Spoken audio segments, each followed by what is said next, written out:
Mithun manual തോമസിന്റെ ഏറ്റവും പുതിയ ചിത്രമാണ് അബ്രഹാം ഓസ്ലർ. ജയറാം നായകനായ ചിത്രത്തിൽ മമ്മൂട്ടി ഒരു പ്രധാന വേഷത്തിലെത്തിയിരുന്നു.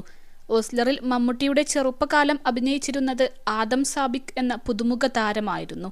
ചിത്രത്തിലെ പ്രകടനത്തിലൂടെ താരം ഏറെ ശ്രദ്ധേയനായിരുന്നു. അബ്രഹാം ഓസ്ലറിൽ സാബിക്കിനൊപ്പം അനശ്വര രാജനും അഭിനയിച്ചിരുന്നു. ഇപ്പോൾ ജാങ്കോ സ്പേസ് ടിവിക്ക് നൽകിയ അഭിമുഖത്തിൽ അനശ്വരക്കൊപ്പം അഭിനയിച്ചതിനെക്കുറിച്ച് സംസാരിക്കുകയാണ് ആദം സാബിക്. വളരെ ഡൗൺ ടു എർത്ത് ആയിട്ടുള്ള ഒരാളാണ് അനശ്വര. ഞങ്ങൾ ആദ്യ ദിവസം ലൊക്കേഷനിൽ വെച്ച് കാണുന്നത് വരെ ഞാൻ അനശ്വരയെക്കുറിച്ച് ഇങ്ങനെ ആയിരുന്നില്ല വിചാരിച്ചിരുന്നത്. ഞാൻ ആദ്യമായി ആളെ കാണുമ്പോൾ എൻ്റെ മൈൻഡാകെ ബ്ലാങ്ക് ആയിരുന്നു. അബ്രഹാം ഓസ്ലർ എൻ്റെ ആദ്യ സിനിമയായിരുന്നു. അപ്പോൾ അതിൽ ഞങ്ങൾ തമ്മിലുള്ള ഒരു ക്ലോസ് സീൻ ആയിരുന്നു ആദ്യം തന്നെ ഷൂട്ട് ചെയ്യാൻ ഉണ്ടായിരുന്നത്. ഒരു പക്ഷേ അനശ്വര എന്നോട് വളരെ ആറ്റിറ്റ്യൂഡിലായിരുന്നു പെരുമാറിയിരുന്നതെങ്കിൽ എൻ്റെ കയ്യിൽ നിന്ന് പെർഫോം ചെയ്യാനുള്ള കോൺഫിഡൻസ് പോകുമായിരുന്നു. പക്ഷെ ഒരു കോളേജിലെ ക്ലാസ്മേറ്റ് എന്ന വൈബാണ് എനിക്ക് ആളിൽ നിന്നും കിട്ടിയത്.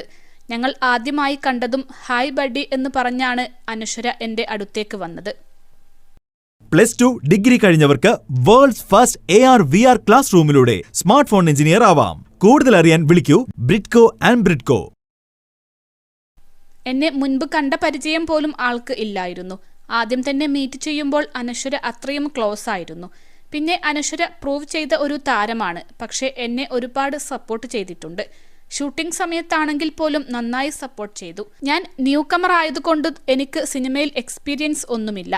ക്യാമറയുടെ ഓരോ മൂവ്മെന്റ്സും അനുസരിച്ച് എനിക്ക് ഓരോ കാര്യങ്ങളും പറഞ്ഞു തന്നത് അനശ്വരയാണ്, ആദം സാബിക് പറഞ്ഞു. 21 ലക്ഷത്തോളം സന്തുഷ്ടരായ ഉപഭോക്താക്കളും 2 ലക്ഷത്തോളം തിമിര ശസ്ത്രക്രിയകളും പൂർത്തിയാക്കിയ മലബാറിലെ ഏക കണ്ണാശുപത്രി Al Salama eye hospital, hospital road, Perinthalmanna.